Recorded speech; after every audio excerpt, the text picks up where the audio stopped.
नमस्कार, मैं हूं नीलू। तो इस वक्त एनडीए के लिए बिहार विधानसभा चुनाव को लेकर एक बड़ी खबर आ रही है। अब धीरे धीरे आंकड़े एनडीए के बढ़ते चले जा रहे हैं और रुझानों में ही सही लेकिन सरकार बनाती एनडीए दिखाई दे रही है। वहीं अगर बात आरजेडी की करे या फिर महागठबंधन की करे तो उसके लिए अच्छी खबर नहीं है और आज इसी पर बातचीत होगी। हमारे साथ तमाम मेहमान हैं। हमारे साथ बात करेंगे सीनियर जर्नलिस्ट प्रभात जी हैं, साथ ही साथ सुधीर चौहान समाजवादी पार्टी के प्रवक्ता है।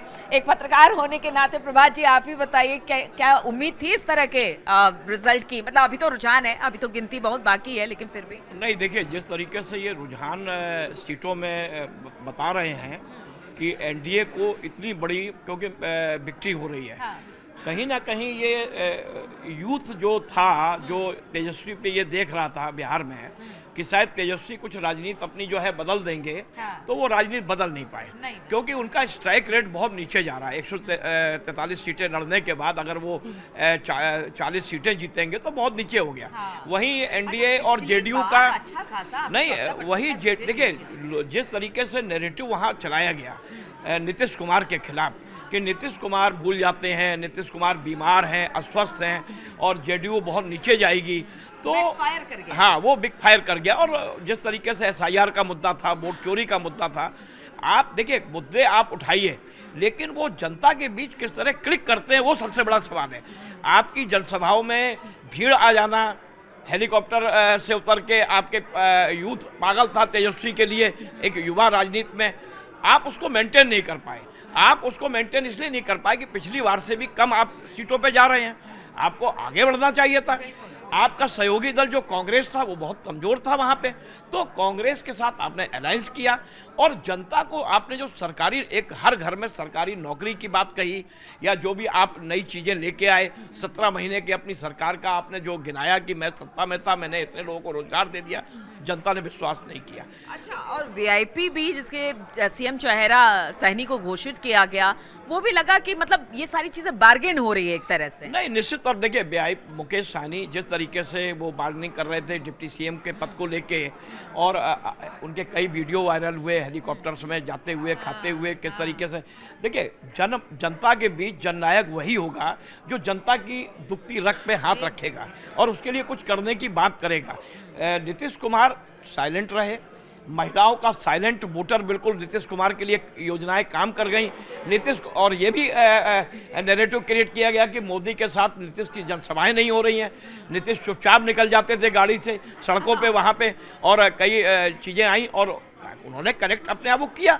तो सबसे बड़ी चीज विश्वास की राजनीति। देखिए, राजनीति में जो जननेता विश्वास स्थापित करेगा वो जननेता जनता के बीच चलता रहेगा। सुधीर जी, विश्वास स्थापित करेगा, विश्वास तो इस वक्त एनडीए का दिखाई दे रहा है। जिस तरह से बम्पर जीत की तरफ एनडीए आगे बढ़ी है, भले रुझान है, आप कह रहे हैं अभी 21 राउंड की और गिनती होनी है, लेकिन क्या वो जो जंगल राज वाली बात थी वो अभी भी प्रभावी है क्या? देखिए, ऐसा बेकार की बातें हैं और ये जो सिनेरियो सेट किया गया वो प्रैक्टिकल सिनेरियो था। चाहे वो नीतीश कुमार जी के लिए जो बोला गया, उनकी जो परिपाटी पिछले 15 साल से राजनीति करने की रही, वो कहीं ना कहीं अलटू पलटू की और कहीं ना कहीं वो उनकी स्थिरता जो नहीं थी। तो अपेक्षा आकांक्षाएं, जिस कैरेक्टर के बारे में आप बात करेंगे, किसी राजनीतिक पार्टी के कैरेक्टर में बात करेंगे, व्यक्ति के कैरेक्टर में बात करेंगे, तो जो उसने पास्ट में किया उन्हीं सिनेरियो को आप उसको कहीं ना कहीं राजनीतिक माहौल में उसको उखाड़ते हैं, उनको सामने लेके आते हैं। और जहाँ तक अभी फिलहाल की स्थिति की बात है, जो स्ट्राइक रेट देखा जा रहा है 2/3 का 76 या 78 सीटों पे जो आरजेडी अब यहाँ पे है, जदयू यहाँ पे है, लेकिन मुझे नहीं लगता कि 101 सीटों में से ये कहीं ना कहीं नतीजों में कन्वर्ट होने वाला डेटा है। जैसे पिछली बार आपने देखा होगा, एक बार तेजस्वी जी के पूरे ढोल बज गए थे कि भाई सरकार बन गई है। 28 राउंड की वोटिंग में आपकी टीवी स्क्रीन बोल रही है कि 7वें राउंड में जो ये स्थिति है सामने है, इस तरीके की है। कहीं ना कहीं देखिए, ये जो चुनाव है कि कोई यहाँ लोकसभा का चुनाव नहीं है, बहुत ज़्यादा एक परसेंटेज वोट एक राउंड में नहीं खुलते और रीजन पे भी डिपेंड करता है कि किस रीजन में किस कम्युनिटी या किस पार्टी के वोटर्स वहाँ पर हैं। 7वें 8वें राउंड में जाकर ये चीज़ों को बता देना कि इस तरीके से। लेकिन हाँ, मैं स्पष्ट रूप से कहता हूँ, जो स्ट्राइक रेट फिलहाल में बीजेपी का और नीतीश जी का दिख रहा है वो वास्तव में एक काबिले तारीफ है। और दूसरी तरफ जहाँ 143 सीटों में जहां आरजेडी चुनाव लड़ रहा हो, कम से कम अगर सरकार बनानी है तो कहीं से 80 से 90 सीट वो स्वयं अपनी हाथ में लेकर आते तो कहीं सरकार बनता। हाँ, और स्पष्टता से देखिए, कहीं ना कहीं आपको लगता है कि कमी रह गई सीट बंटवारे से लेकर मुद्दे, जिस तरह से प्रभात जी भी कह रहे थे, मुद्दे, सीट बंटवारा, कलह बाद में बहुत ज्यादा दिखाई दी, सामंजस्य नहीं बन पाया, कोऑर्डिनेशन नहीं हो पाया। ये तमाम वजह हैं कि जिसकी वजह से जनता ने कहा कि नहीं, जो पहले था वही सही है, भले 20 साल की सरकार क्यों ना हो, नीतीश बाबू का सुशासन काम कर गया। देखिए, एक बात बिल्कुल स्पष्ट है राजनीति में कि राजनीति में जो लोकल फैक्टर, जो रीजनल पार्टी होती हैं, जिनको आप निर्दलीय कहें या बिल्कुल रीजनल दल, जो छोटे लेवल पर कार्य करते हैं, कभी भी जो बड़ी पार्टियां हैं उनको प्रेशर में होना चाहिए, लेकिन इतना ज़्यादा प्रेशर में नहीं होना चाहिए कि सीट नेगोशिएशन में उनको आप अपर हैंड दे दें। अगर 143 में से 61 कांग्रेस के बाद 204 सीट में से आप 40 सीट उन पार्टी को देते हैं जो अब दहाई का आंकड़ा भी नहीं क्रॉस कर पा रही है, तो कहीं ना कहीं बड़ी कॉल होती है राजनीति में। और बड़ी कॉल, अगर आप अपना चेहरा है, आप अपने आप में आपका विजन है और आपको लगता है कि मुझे पॉलिटिक्स में कहीं चेंज करना है, तो उन चीज़ों को नकार देना चाहिए। जो इन्फ्लुएंस है, हम बहुत छोटे माइन्यूट लेवल पर जाकर माइक्रो लेवल पर जब आप राजनीति को लेकर चले जाते हैं और आपको लगता है कि मेरे फेस या मेरी क्रेडिबिलिटी से ज़्यादा वो लोग इन्फ्लुएंस हो जाते हैं, तो कहीं ना कहीं आपका जो ग्राउंड लेवल है वहाँ पर कमजोर नजर आता है। आप तो ऐसे देखिए, अब 2027 में उत्तर प्रदेश में भी चुनाव है और ये सब एक तरह से सीख है। देखिए, बाकी मतलब उत्तर प्रदेश में सीख है। देखो, अभी अगर हम उत्तर प्रदेश की हम बात करें, उत्तर प्रदेश में समाजवादी पार्टी, हमारी समाजवादी पार्टी नंबर 1 पार्टी है। विपक्ष के पास लगभग 44 सीटें हैं। 44 सीट के आंकड़े को अगर हम कन्वर्ट करके देखें तो 270 सीटों पे कहीं ना कहीं विपक्ष जीता हुआ है। चाहे उसमें 37 सीट हम समाजवादी पार्टी की हों, 6 सीट कांग्रेस की हों और एक आज़ाद समाज पार्टी की सीटें हों, तो वहाँ के आंकड़ों को यहाँ पे आप इनकॉर्पोरेट मत कीजिए।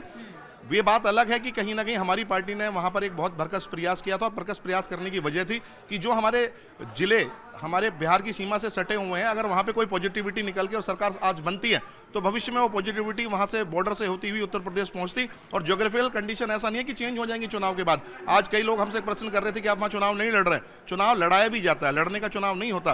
कहीं ना कहीं वो जो पॉजिटिविटी वहाँ से निकल कर आती, जब हम चुनाव लड़ते तो जिस प्रकार से तेजस्वी हमारे बीच में आके और हमारा प्रचार करते और हमारे अखिलेश यादव जी के साथ रहते, जो तिगड़ी, जो यूथ तिगड़ी वहाँ पर गई थी, तो इनको एक पार्टी और राजनीति में अपेक्षा आकांक्षों का गेम। ठीक है, प्रभात जी जैसे कह रहे हैं कि हालांकि देखिए अब बहुत ज़्यादा दूर नहीं है यूपी का चुनाव भी, और जिस तरह के आंकड़े बिहार के बता रहे हैं, और एक तरह से कह लीजिए कि जो लास्ट चुनाव होता है उसी को आगे रखकर फिर जब जो सामने आने वाला चुनाव होता है उसको लड़ा जाता है। ऐसे में अगर बिहार की बात की जाए तो खास तौर पर जो अमित शाह ने कहा था कि देखिए बम्पर जीत होगी, एंटी इनकम्बेंसी कहीं दिखाई नहीं दे रही है, और जो वोट प्रतिशत बढ़ा, मतलब ये कह सकते हैं ना कि वोट प्रतिशत जो बढ़ा वो पूरी तरह से एनडीए की तरफ गया, जो आंकड़े इस वक्त बता रहे हैं। नहीं, देखिए, निश्चित तौर पे ये लग रहा था कि नेक टू नेक फाइट होगी, लेकिन वो कहीं नहीं सामने हुआ। जहाँ तक अमित शाह की बात की आपने, तो 2 राजनीतिक दिग्गज थे, एक अमित शाह थे, एक जन स्वराज पार्टी के, जिन्होंने अपनी पार्टी बना के प्रशांत किशोर आए कि बिहार में हम खेला कर देंगे, बदलाव कर देंगे और पूरी सरकार को पलट देंगे और हमारी तो बहुमत की सरकार बनेगी।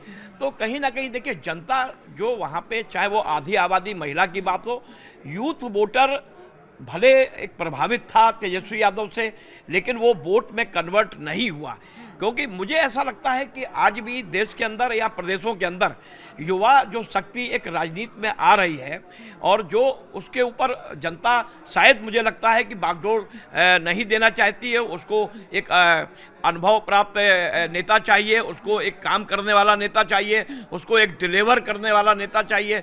जो सरकार डिलीवर कर रही है, किस सरकार के पास उसके जो ब्यूरोक्रेट्स हैं, अधिकारी हैं, उनसे काम ले पा रहे हैं कि सरकारी जो केंद्र की योजनाएं हैं और राज्य की योजनाएं हैं, तो वो बिहार की जनता, जैसे हम पहले भी बात हो रही थी कि बिहार की जनता जो बड़ी समझदार हो गई है। पहले कहा जाता था कि एक गांव का एक सरपंच तैयार होता था, अपने साथ सबको लेकर जाता, भाई ये पार्टी में डालिए, लेकिन अब जनता भी अपने मुद्दे और अपने हित को जानती है और उसको लेकर ही, मतलब अगर इसकी बात करें जो रुझानों में इस वक्त स्थिति दिखाई दे रही है, उससे तो यही लगता है कि समझदार जनता है। नहीं, देखिए जी, ऐसा है कि जनता जो है वो वाकई में अब पढ़ी लिखी जनता है। अब जनता हर चौक पे, चौराहे पे, नुक्कड़ों पे या मेड़ पे किसानों के चर्चा, वो भी काम करने के बाद अपनी राजनीतिक चर्चा करते हैं। उनको नफ़ा नुकसान मालूम है कि हमारे जिस तरीके का मुद्दा बनाया गया, पलायन का मुद्दा बनाया गया, माइग्रेट के भाई यहाँ से बिहार से लोग जाते हैं, पलायन कर रहे हैं, रोजगार नहीं है। सवाल इस बात का है कि आप उस चीज़ को जनता के नीचे तक पहुंचा नहीं पाए। भीड़ तो आप ले आए, आपका आकर्षण युवाओं का आपके साथ खिंचता हुआ चला आया, लेकिन जब वोट देने की बात आई तो कहीं ना कहीं मुझे लगता है कि 40 साल से लेकर और 70 साल की के बीच का जो मतदाता है उसने ये डिसाइड किया कि भाई नीतीश कुमार जी जो सरकार चला रहे थे, डबल इंजन की सरकार है, अब नीतीश जो बाबू हैं वो मोदी जी के साथ हैं, तो दोनों योजनाएं आएंगी, उसका लाभ मुझे मिलेगा, लाभार्थी भी बहुत हैं वहाँ पे। और पलायन का मुद्दा मुझे नहीं लगता है कि चला, SIR का मुद्दा नहीं चला, वोट चोरी का मुद्दा नहीं चला। वहाँ जो मुद्दे चले वो ये चले कि सुशासन बाबू जो वाकई में नीतीश कुमार जो एक ईमानदारी की छवि थी। बिहार और उत्तर प्रदेश में के लिए कहा जाता है कि देखिए वहां पर ऐसा है कि भले विकास की बात होती रही हो कैंपेन में, लेकिन जब वोट पड़ते हैं तो जाति पाति पर आकर रुक जाते हैं। लेकिन अब पिछले कुछ चुनाव से हमने देखा है कि वो सारी चीजें किनारे हो रही है। अब लोग अपने हितों को, जिस तरह से मैंने पूछा कि विकास को वोट दे रही है, अपने हित की बात कर रही है, कौन सी सरकार हमारे लिए काम करेगी, कौन सरकार कौन सी योजना लेकर आ रही, ये बहुत अहम मुद्दा हो जाता है। और शायद विपक्ष इस बात को समझ नहीं पाया उन मुद्दों पर, या तो लोगों के प्रति अपना विश्वास कि हाँ हम आएंगे तो हम ये करके दिखाएंगे, और तेजस्वी का जिस तरह से हर परिवार से एक नौकरी कहते हैं बैकफायर, वो सारी चीजें भी की आपको। देखिए ऐसा है, बिहार एक ऐसा प्रदेश है जिसमें अगर टोटल बजट की हम बात करें, जो सरकार द्वारा जो बजट अपना रेवेन्यू जनरेशन है और जो सेंट्रल गवर्नमेंट में जो उसका जो पार्ट है वो 75% सेंट्रल गवर्नमेंट से चलता है। तो कहीं ना कहीं एक सिनेरियो जो सरकार का, केंद्र सरकार के द्वारा नीतीश जी की जो वहाँ पर गठबंधन की जो स्थिति है, कहीं ना कहीं उसको लोग आज भी ये सोचते हैं कि जो पैकेज हमारे, अगर हम वहाँ से हटेंगे तो कहीं ना कहीं वो पैकेज हमारे दूर हो जाएंगे। लेकिन कभी कभी होता क्या है कि एक सिनेरियो, एक स्थिति ऐसी बन जाती है समाज में कि किसी व्यवस्था को जब परिवर्तन ना हो या जो सुविधाएं हमसे ना पहुंच पाई हों, पलायन के मुद्दे को हम कहीं अपनी किस्मत समझ बैठे हों, या फिर ऐसा लगता है कि यूथ को लगता है कि एक सिनेरियो और जो भारतीय जनता पार्टी द्वारा सेट किया जाता है कि आजकल नौकरियां नहीं है, आपको एंटरप्रेन्योर बनना पड़ेगा, कहीं आपको रोजगार जनरेट करने पड़ेंगे। और एक इनके जो सफूगे रहते हैं, मैं स्पष्ट कहूँ, अगर आप स्टार्टअप की बात करें या किसी को एंटरप्रेन्योर बनाने की बात करें, तो ऐसा नहीं है कि 20 लाख रुपए अगर आप किसी को एंटरप्रेन्योर को देते हैं और 5 लाख की पहली किस्त देते ही वहाँ पर रोजगार जनरेट हो जाएगा। लेकिन इनका एक जो आईटी का तंत्र है और जो इनके कैप्चर से लेके और जो इनकी डबिंग और मिक्सिंग और आईटी सेल इतना जबरदस्त रूप से काम करता है कि वो कहीं ना कहीं सोचता है कि युवा की किस्मत बदलेगी, और कहीं ना कहीं युवा इस किस्मत को, अपनी पलायन को अपनी किस्मत समझ बैठा है। उनको लगता है कि जो इंस्टीट्यूशन है, जो हमारे कोचिंग इंस्टीट्यूशन से लेके वर्किंग इंस्टीट्यूशन, ये तब होता है जब सामने वाली पार्टी लगता है कि अब सामने वाला दल या सामने वाली पार्टी कुछ नहीं करेगी, उससे बेहतर ये पार्टी है। ऐसा नहीं है। 20 साल से अगर आप किसी की परफॉर्मेंस की बात करें, वो नैरेटिव सेट करने में तो कामयाब नहीं हुए ना, जो बात आप बोल रहे हैं। नैरेटिव सेट करने में कामयाब, मैं बता रहा हूं आपको, इकोनॉमी का जो वॉल्यूम था, अगर 20 साल पहले के इकोनॉमी की वॉल्यूम कार्य करें, या अब हम बिहार की बजटिंग की बात करें या किसी स्टेट की बजटिंग की बात करें, तो उसमें बजट में कितना श्रिंक बजट होता था, उस छोटे बजट में आप कौन विकास कर पाते और कितने विकास कर पाते। आज का जो विकास है, जो सरकार विकास दिखाती है, इनके पास बम्पर, चाहे हम फाइनेंशियल इंस्टीट्यूशंस की बात करें या हम विदेशों से पैसे लाके और रोड बनवाने की बात करें, तो ये सब चीज़ें जो हैं कहीं ना कहीं टोल देके भी लोग ये नहीं सोच रहे हैं कि आप पहले आप गाड़ी खरीदते हैं तो आप रोड टैक्स देते हैं और फिर आप टोल टैक्स देते हैं। इनको किस्मत बना दिया गया है और इतना प्रचार प्रसार किया जाता है इन चीज़ों का कि युवा सोचने की स्थिति में ही नहीं है। और युवा को कहीं ना कहीं, देखिए कितने लोग स्टार्टअप की बात करते हैं, स्टैंड अप की बात करें, कितने लोग उसको कन्वर्ट कर पा रहे हैं, कितने एमएसएमई कन्वर्ट होके पहले बिजनेस शुरू होते हैं, कितने वो बंद हो जाते हैं। 14 देखिए इसको बताना पड़ेगा। ये मुझे लगता है कि ये सारी बातें शायद जनता को लग रहा है कि नहीं ये तो ऐसा ही है, जो मिल रहा है वो बेहतर है, आगे यहाँ से और बेहतर होगा। देखिए चौहान साहब जो बात अभी कर रहे थे, उनकी पार्टी में भी एक बड़ा जोशीला नेतृत्व है अखिलेश यादव का, और पढ़े लिखे हैं, सारी चीज़ें हैं, विजनरी नेता को होना चाहिए। अभी इन्होंने कहा आईटी सेल की बात, पार्टियों की, एनडीए की, भाजपा की, आप भी ऐसा आईटी सेल बनाइए, आप भी बनाइए ना, आपको रोकता कौन है? आपके पास भी बहुत पैसे हैं, सारी चीज़ें हैं। लेकिन अगर आप इस विश्वास में सरकार बनाने की बात करें कि युवा मेरे संग जुड़ गया है और युवा ही पूरी तकदीर हमारी बना देगा और सरकार बदल देगा, तो ऐसा नहीं होगा। युवा के साथ साथ इस देश के अंदर महिला वोटर हैं, 40 से लेकर 70 तक आप परसेंटेज उठा लीजिए। युवाओं का 80 लाख वोट था ना मात्र युवाओं का, जो फर्स्ट टाइम वोटर था। 80 लाख से क्या आप सरकार बना लेंगे? अगर 3.5-4 करोड़ कहीं वोटर है किसी प्रदेश में, तो आपको और वोटरों के पास भी जाना पड़ेगा।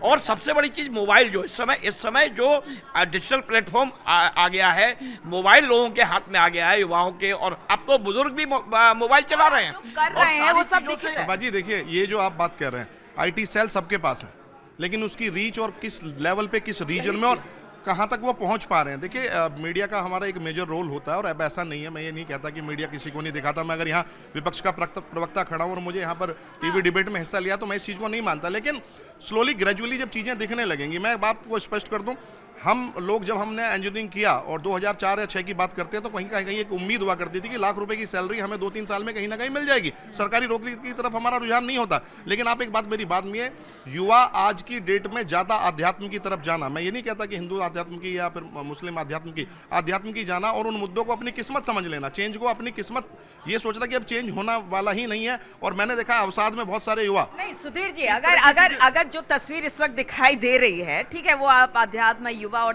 तमाम चीजें, लेकिन अगर ये रुझान नतीजों में बनते हैं तो फिर आपके लिए मंथन का समय शुरू होगा। देखो निश्चित रूप से मंथन का समय है, और निश्चित रूप से वो देखना पड़ेगा कि जो हमारे, मैंने सबसे पहले डिबेट जब शुरू हुआ था कि जो हमारे रीजनल फैक्टर हैं, उन रीजनल फैक्टर में अगर आपको अपने ऊपर विश्वास है तो उन रीजनल फैक्टर को कहीं ना कहीं आप पे लोकल लेवल पे लीडरशिप, सेकंड लाइन लीडरशिप आपको कहीं ना कहीं जनरेट करनी पड़ेगी, और मुद्दों को आपको डायरेक्ट किसी बैसाखी के माध्यम से मुद्दों को, सतही मुद्दों को आगे नहीं लेके आना। अगर आप एक जिम्मेदार विपक्ष के रूप में हैं तो ये ना सोचे कि कोई थर्ड पार्टी वाला विपक्ष या थर्ड पार्टी वाला नेता आपके मुद्दों को उठाएगा। आप अगर विपक्ष हैं तो सीधा उन मुद्दों से कनेक्ट हो, वहाँ अपनी लीडरशिप दें, और सारी की सारी सीटों पर आपको चुनाव लड़ने चाहिए।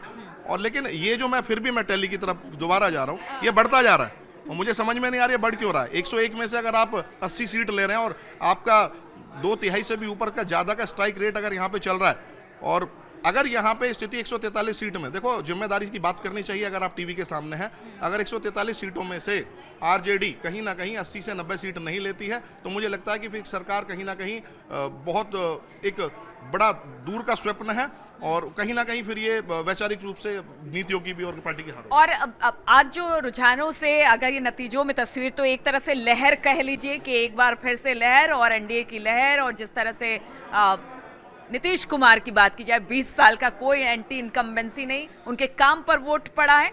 और सबसे बड़ी बात है कि यहाँ से अब विपक्ष को एक बार फिर से सोचने का समय है। देखिए सबसे बड़ी चीज़ क्या है कि जैसे अभी चौहान जी कह रहे थे कि हमें सोचना चाहिए। अगर विपक्ष गंभीरता से सोचेगा, आरोप प्रत्यारोप ईवीएम और इस सब पे हमेशा लगाते रहे, लोकसभा चुनाव हो या विधानसभा चुनाव हो, अब आपको अगली तैयारी जो होनी है वो बंगाल चुनाव की है। बिहार के बाद अब बंगाल जाना है, तो बंगाल में तो वहाँ दीदी बहुत मजबूत है, ठीक है, वहाँ कौन सा खेल आप करेंगे, बीजेपी भी वहाँ बढ़ रही है। तो सवाल ये देखिए, जिस राज्यों में कांग्रेस कमजोर है, उत्तर प्रदेश में कांग्रेस का संगठन नहीं है। कांग्रेस के जो बड़े युवराज हैं वो जाते हैं, पद यात्राएं निकालते हैं, बड़ी मेहनत कर रहे हैं, इसमें कोई दो राय नहीं है। राहुल गांधी बहुत मेहनत कर रहे हैं, लेकिन आप जो चीजें बताना चाहते हैं जनता के बीच में वो आप बता नहीं पा रहे, जनता विश्वास नहीं कर पा रही है। तो मेरा ये कहना है कि उत्तर प्रदेश का चुनाव हो तो वो तो बहुत दूर है अभी उसके पहले बंगाल चुनाव है और भी राज्यों के चुनाव हैं। तो अब विपक्ष को ये सोचना चाहिए कि हमारे जो एलाइज हैं वो एलाइज पॉकेट बाई पॉकेट कितने मजबूत हैं। देखिए कोई चुनाव एक स्टेज में रीजन बाई रीजन होता है, हर पॉकेट में कौन सी पार्टी मजबूत है, दबाव की राजनीति से ऊपर उठकर भी। मैं इधर एक बात ये और कहना चाहूंगा कि देखिए ये चुनाव कोई अंतिम चुनाव नहीं है। आप बिहार हार गए, आपने आप मंथन कीजिए, आपने होमवर्क कीजिए कि आपने उतनी मेहनत नहीं की, जनता को आप बता नहीं पाए, जो चीज़ें आपको बतानी चाहिए थी वो आप नहीं बता पाए। आप हवा में सिर्फ बातें करते रहे, हवा में मुद्दे देते रहे, जनता वहाँ साइलेंट वोट डालती रही। महिलाएं वहाँ जाके नीतीश कुमार को आपने कहा वो तो जो है बीमार है, महिलाओं ने कहा कहाँ बीमार है भाई, अभी 10,000 रुपये का तो भुगतान मेरे पास आया हुआ है। देखिए मैं इस बात से ज़्यादा मुतमिन नहीं हूँ जो ये बोला जा रहा है इस बात को। अगर आप चुनावी रेवड़ियों की बात करें, कहीं ना कहीं जो बुद्धिजीवी वर्ग है या ये जो रूलिंग पार्टी है, भारतीय जनता पार्टी एक ऐसी पार्टी है वो कहीं ना कहीं अब टैक्स पेयर के डायरेक्ट पैसे को कहीं ना कहीं वो चुनाव में यूज करना उन्होंने शुरू कर दिया है। विपक्ष की भी ये रेस्पॉन्सिबिलिटी, और हम लोग लगातार इस मुद्दे पर बात करें कि चुनाव आयोग को जो पहले जो फ्रीबीज हैं, जो फ्रीबीज की बात करते हैं, मुझे कभी 80 करोड़ लोगों को राशन बांटने की बात करते हैं, कहीं आप 10 लाख रुपए डायरेक्ट ट्रांसफर की बात करते हैं, तो ऐसे मुद्दे जो डायरेक्ट चुनाव से पहले एंटरप्रेन्योरों को 5 लाख रुपए की किस्त जारी कर देते हैं, कहीं ना कहीं चुनाव आयोग को इसको देखना पड़ेगा। कहीं ना कहीं स्वीकार्य ये भी करना पड़ेगा सत्ता पक्ष को कि ये जो प्रैक्टिसेस आप लोकतंत्र में दे रहे हैं, ये लोकतंत्र की प्रैक्टिस नहीं है। अगर आप आज सत्ता में हैं, सत्ता में आके आप टैक्स पेयर के पैसे को चुनाव में रेवड़ी की तरह यूज करते हैं, तो कहीं ना कहीं सोचना पड़ेगा कि यार भविष्य में कोई परिणति चेंज होती है और देखिए सुधीर जी, अब कितनी भी बिल्कुल कितनी भी बातें कह लीजिए, लेकिन आज जो बिहार का जो चुनाव है और जो रुझान से अगर ये सीटों में तब्दील हो जाता है और बिहार में एक बार फिर से एनडीए की सत्ता बनती है, एंटी इनकम्बेंसी काम नहीं करता, यानी नीतीश अपने 20 साल के बाद भी उसी तरह से पॉपुलर दिखाई देते हैं, तो ये जरूर विपक्ष के लिए मंथन का दौर है। और कह सकते हैं कि बस अब कुछ देर का इंतजार और कर लीजिए, 12-1 बजते बजते पूरी तस्वीर क्लियर हो जाएगी। कौन जीतेगा, कौन हारेगा, किसकी सत्ता पर कौन काबिज, बिहार की सत्ता पर कौन काबिज होगा, ये थोड़ी देर में पता चल जाएगा। लेकिन हम आपको लगातार अपडेट यहां से देते रहेंगे।